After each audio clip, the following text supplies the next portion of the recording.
এমনি এই বছরে আপনার যা খরচ সেটা কি উঠে আসছে? এই বছরে আমার ওই যে পরিচর্যার খরচ স্যার, তাছাড়া তো আমাকে মানে পুঁততে হয়নি গাছ, আবার আপনার হলো পরিচর্যা খুবই কম লাগে স্যার। এটা সম্পূর্ণ হারভেস্ট কবে হবে? এখনো মাস দেড়েক মতো লাগবে। দেখা যাচ্ছে রমজানের হয়তো 10 দিন পাবে, হ্যাঁ, আর নাও পাতে পারে। কারা এটা পাইকারি বিক্রি হয়? জি জি, পাইকারি। মানে যারা ফলের ব্যবসা করে তারা এসে নিয়ে যায় সরাসরি বাগান থেকে? ব্যবসা করলে আপনার দেখা যাচ্ছে ওরা হলো ক্ষতি করে ফেলে আমাদের। মানে দেখা যাচ্ছে যেটা কাঁচা সেটা পেড়ে নিয়ে যায়, লাল দেখলেই পেড়ে নিয়ে যায়। ওই জন্য ওখানে দিই না, একবারে পাইকারি দিই এখানে, মানে আড়তে দিই। মানে আপনারা দিয়ে আসেন? জি জি, মানে যেগুলো হারভেস্ট হওয়ার মতো সেগুলো তুলে ওখানে বিক্রি করে আসেন?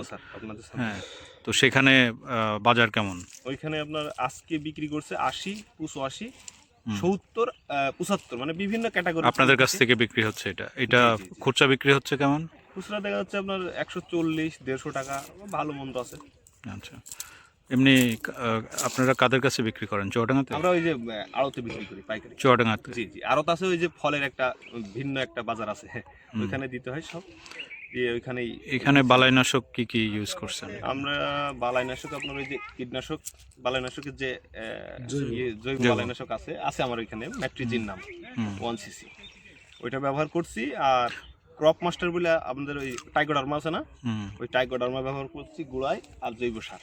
এই এমনি ওয়েবের কাছ থেকে কি সহযোগিতা পাচ্ছেন? এখন তো পাইনি, এখন যে যা দেয় তাই। না, এমনি যে বাগানের যে টেকনিক্যাল কোনো মানে ওয়েবের সদস্য হিসাবে টেকনিক্যাল কি সুযোগ সুবিধা পাচ্ছেন? মানে এগ্রিকালচারিস্টরা এখনো হয়নি, এখন শুরু হয়েছে। মানে আমাদের সদস্য হিসাবে এখন ওনারা মন্ত্রে যুক্ত হয়েছে। আগামী সপ্তাহে নাকি আমরা মডেল উদ্যোক্তা হিসাবে এখানে বিভিন্ন আরএসপি চর্চা করব, টেকনিক্যাল সহযোগিতা দিব। আপনাদের মর্জি। এই জন্যই তো আমরা আসেন স্যার, এদিকে আসেন, আরো আসেন স্যার, এই সাইডে। আপনার না দেখলে আপনার ভালোই লাগবে। পুরোটা দেখেন জানি টুপলা পুরা, এইটুকুনি কটক কুলো হতে পারে, দেখেন তো, এক ব্যাগ কুলা হবে এটা এক জায়গায়।